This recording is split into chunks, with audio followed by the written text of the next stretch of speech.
The forums, YouTube. Everywhere you look you see the same message. World of Warcraft has a toxic community. Whether it is stories on Preach Gaming's Drama Time about group content anxiety, Asmongold's latest React video on toxic behavior, or forum posts about the status of the toxic WoW community, we have all seen and heard it before. Now I have played WoW for a very long time, and I'd never really experienced the level of toxicity some others seem to go through. And that got me thinking, can I do an experiment to see how toxic the WoW community really is?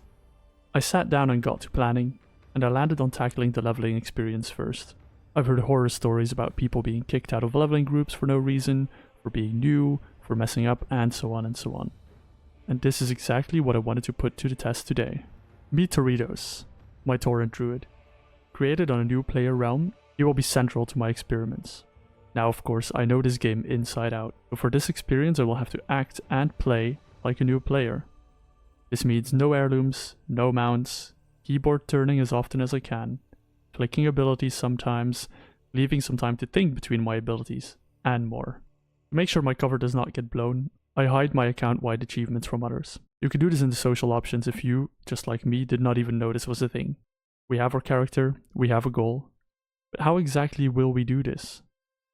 The plan is simple. We'll split it into two main objectives. 1. I want to test out the social environment of WoW. How are players, how do they react to questions, how will they answer my questions? And 2. What is the toxicity in leveling dungeons like? If you play like a new player, or in my case even worse than a new player would play.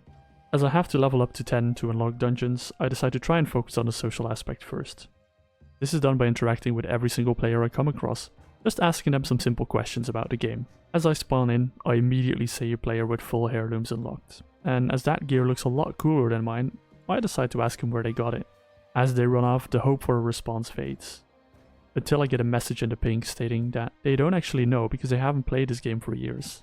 You know what, fair enough. I thank them for responding, wish them a good day, and start leveling my character.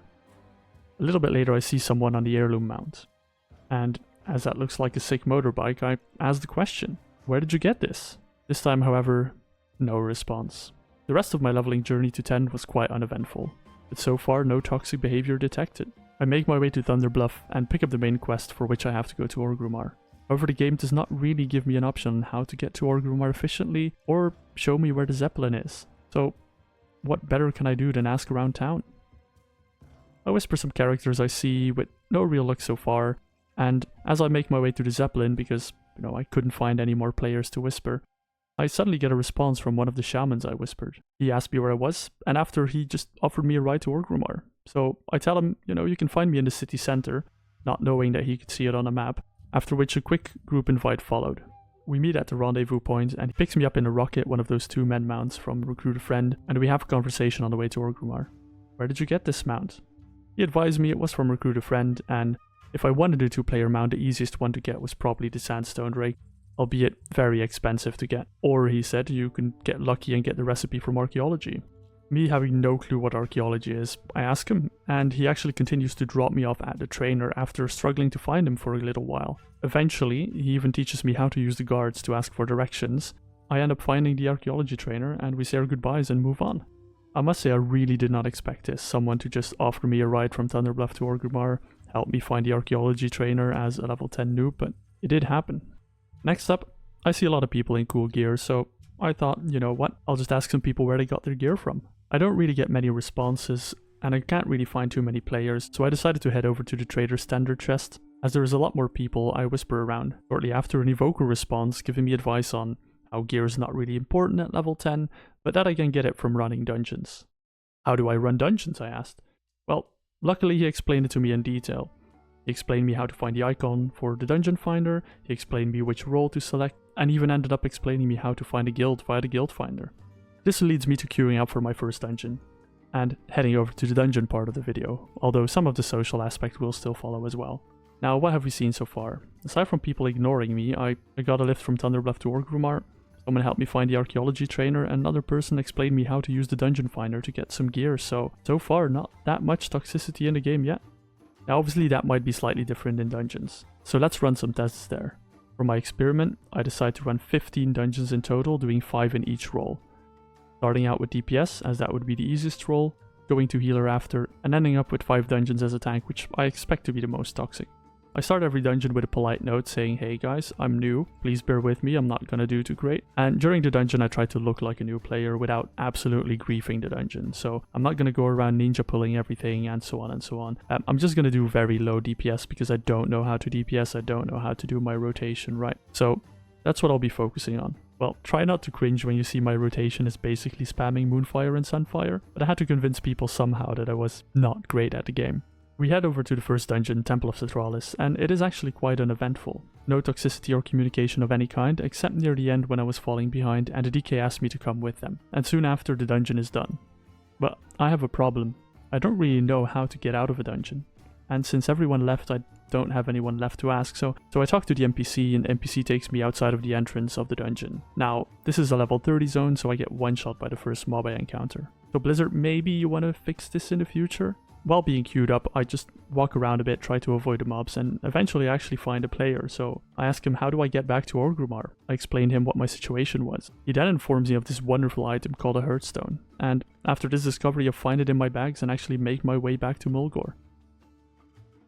The second dungeon, Shrine of the Storm, not really much to note. I inform the team I'm new, I don't really get a response. I continue to be blissfully unaware of all the mechanics, and in quite a tempo we make it to the final boss. This time I try again to ask how I can leave the dungeon, but I type a little bit too slow and they've all already left before I can figure it out. So I guess I'm stuck in another zone now. Unlucky this time I don't encounter any players, so I find myself in my third dungeon shortly after, Ataldazar. I hit the group with the same message, but again, no response. But hey, it's better than the toxic one. Seeing the group is at Razan, I follow the stairs, ninja pulling some swords along the way. We've all been there. Getting feared by Razan soon after. Despite being balanced spec, I decide that cat form's the way to go for melee DPS, so I work on the swords while the group is defeating the boss. Expecting I might get kicked here for not contributing at all, I await the message in the loading screen, but instead, the healer rewards me with an Earth Shield, thus confirming my newness. Due to being too slow, I lock myself out of Volkal's rule. Still, didn't get kicked. To step up the social part, I decide to start asking some more gameplay-oriented questions to the players, and hit them with a what does Mastery actually do? As I got an item with Mastery on it from the last boss. Fortunately for me, I get no response. I guess I'll have to figure this out later. As is the trend with this dungeon, I lock myself out of Yasma's room, and when the boss falls, I have but one goal: learning how to leave a dungeon properly. So I take to my keyboard and quickly type out the question, and this time I'm actually met with a pleasant response and an explanation on how to leave. Fortunately in the middle I DC, but when I log back in actually the player's still there, making sure that I've read the message and I've understood how to leave the dungeon. And the priest offers me a quick, if you have any questions, just reach out to me and I'll help you, which is very nice.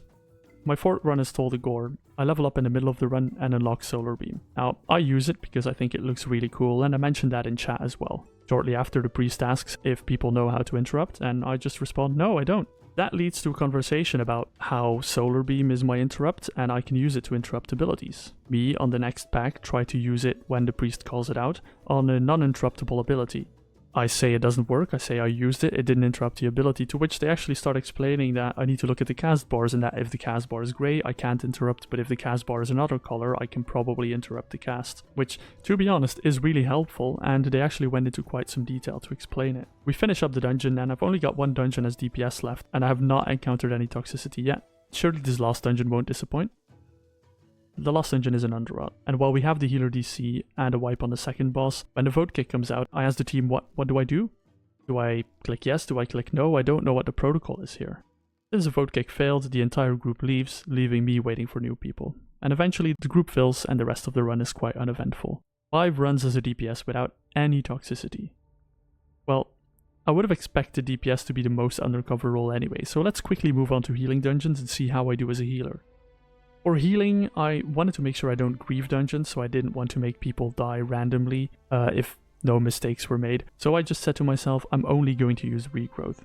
It's my biggest heal, it's my strongest heal, and whenever I see someone who has taken some damage, I am just going to use a regrowth on them. I'll try not to spam cast as well, I'll just try to leave a couple of seconds between the selecting of people, doing some clicking as well. The first dungeon I queue into is Wakerest Manor. I mention I'm new to healing and ask them to take it slow. No response. Before the first boss, the tank DCs or disconnects or leaves, and shortly after the hunter ninja pulls the boss. We live the boss and I ask, what do we do with an AFK tank? and the advice was that we should kick him and get a replacement. I agree, and as the kick passes, we start looking for new players, and I ask if I've got some time to grab a drink. And by the time I get back, the group is filled again. This tank, however, leaves shortly after the next pull, so then we wait for a third tank to join. However, even though he left, no slurs or toxicity detected, he just left, and, you know, I'm fine with that. It might not be the nicest experience, but I wouldn't say this is toxic. Because we have a warrior tank, I actually noticed that he's using Ignore Pain as a shield and that's showing up on my UI, so I continue to ask the warrior what this Y thing on his health bar is. He explains to me that they are shields, and we get into a bit of a conversation at the end of the dungeon where he even offers me to jump on Discord to help me set up my UI for a healer. And while I really appreciated that, I had more dungeons to go through. Second run as a healer, Freehold. Again, quite uneventful. Somewhere through the dungeon I pick up that we have an exhaustion debuff. I ask what it is. The Dead Knight then goes on to explain that this is caused by effects like drums and bloodlust and heroism, and that they're powerful effects to buff the group. And I said that as a healer, I wanted to support my group, so I asked him where I could get some of these drums, and he actually handed me a stack and advises me to use them on bosses. To be honest, I never expected to be handed a stack of drums in a leveling dungeon, but here I am with 20 drums, and on the next boss, as advised, I used the drums and we quickly downed the second dungeon as well. On the third run, the Motherlode, nobody's really talkative, and it's a bit of an uneventful dungeon. Nothing crazy happens, but on the final boss, I've never been here, so I don't really know the mechanics. However, eventually, someone pings that I need to go stand on one of these barrels in the intermission, and I just follow the pings and eventually we make it through the fight. This is new to me, so I ask, how do you do these flashy icons? To which the hunter then explains me how pings work, and again I unlock a new skill in my arsenal that I can use in my future dungeons. Me and the hunter then go on to have a casual chat about me trying out healing and how I heal, and how the healing in the game is in general, and that his main is a healer. And after a quick stab to the DPS, we queue up together and get into my fourth run. For the fourth run, we get a Temple of Cetralis, and while the dungeon is quite uneventful, halfway through I see that the hunter has a pet, so I end up asking him, how do you actually get a pet? They explain to me that it's only for hunters, and that as a druid I cannot get a pet myself. When we get to the final boss, however, there's a healing mechanic on this boss where you need to heal the boss. I get told to heal the boss, and so I do, but I see that the boss is not gaining any HP, so I ask about it, and they explain to me that I have to do it in the intermission phases when all the ads are down. With that knowledge, we down the boss very easy, and again, no further issues. The morning after, on the Saturday morning, I decide to do my fifth run, and the fifth run again is a Temple of Cetralis, and while the entire run is quite uneventful, nobody explains to me how the final boss works, even after saying that I'm new in the beginning of the dungeon, but the paladin heals him the boss, and we end up just beating the dungeon anyway. And that brings an end to my healer keys, and to be honest, I expected it to be slightly worse. Some people died here and there from overpulling and pulling the wrong mobs, and we wiped a couple of times, mainly not due to healing mistakes, but I thought I would get at least a little bit of a comment, and I actually got quite some good advice from the people in these runs, so I do really appreciate where that got me. And now, for the role I anticipate the most feedback on, tanking. I spec into Guardian, pick up some random talents, and I get ready to queue up. Now while I'm queued up, let's just talk about what I'm going to do to make myself look like a noob as a tank, or as a new player. And I think there's three main things. One of them is holding aggro. I'm gonna try and not use AoE abilities in the beginning, until someone explains me to do so. I'm not gonna use any defensives or mitigation, and lastly, I'm just going to go really slow, pulling it pack by pack, sometimes going the wrong direction because I don't know where to go, unless people tell me where to go. For the first dungeon I get Wakecrest Manor, and as I go in I stick to my plan. I go slow, I don't use any AoE, I don't use any defensives. I lose aggro all over the place and even end up asking if I'm doing anything wrong.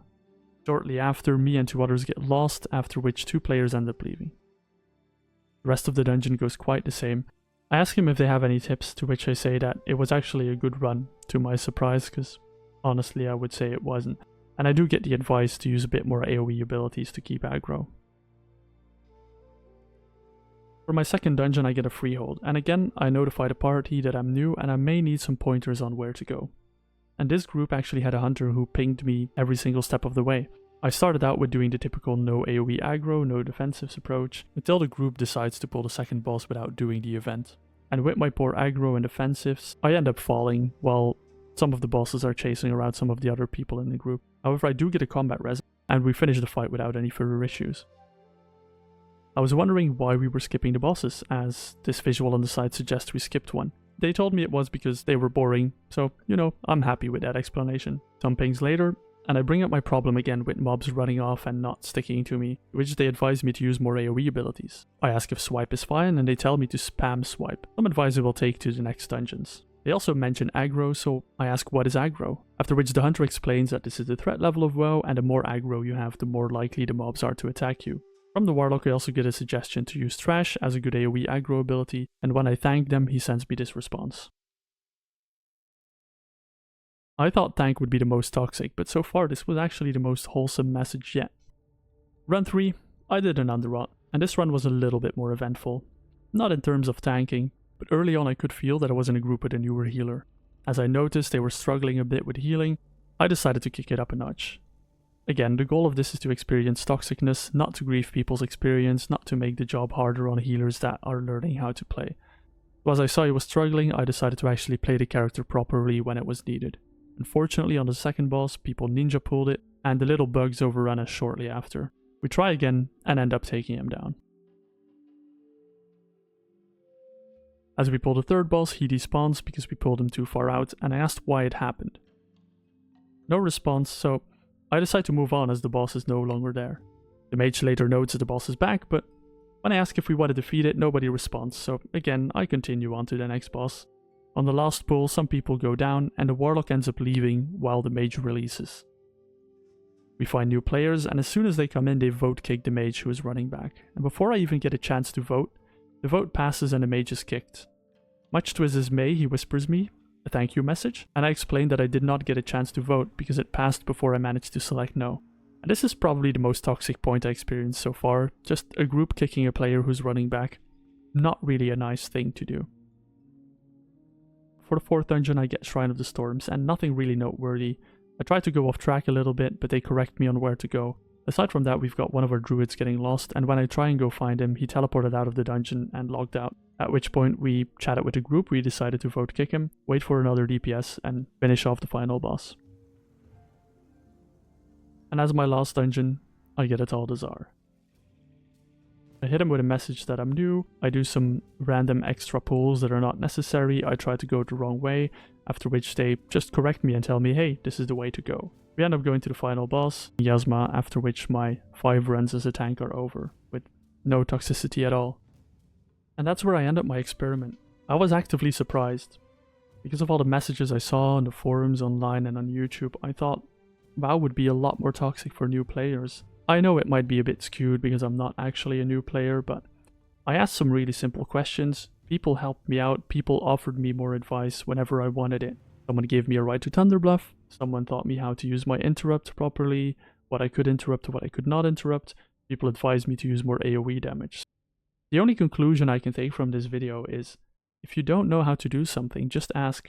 You might get ignored by some people, but I've encountered many people in my groups that were just offering to help me out, offering me more advice, and trying to make me a better player. So if you're out there and you're new to the game, try it out and ask questions about things that you see and you're unsure about. And if you don't get a response, don't get discouraged. Just keep asking. Eventually you'll run into these players that are really happy to help you. And as for the question, is WoW really as toxic as they say for leveling players? Honestly, from my experience with this, I would say no. I would say the opposite. People are actually out there to help you. So get out there, play the game, enjoy it, ask questions, make friends, and I'm sure you'll have a great time. Thank you for watching.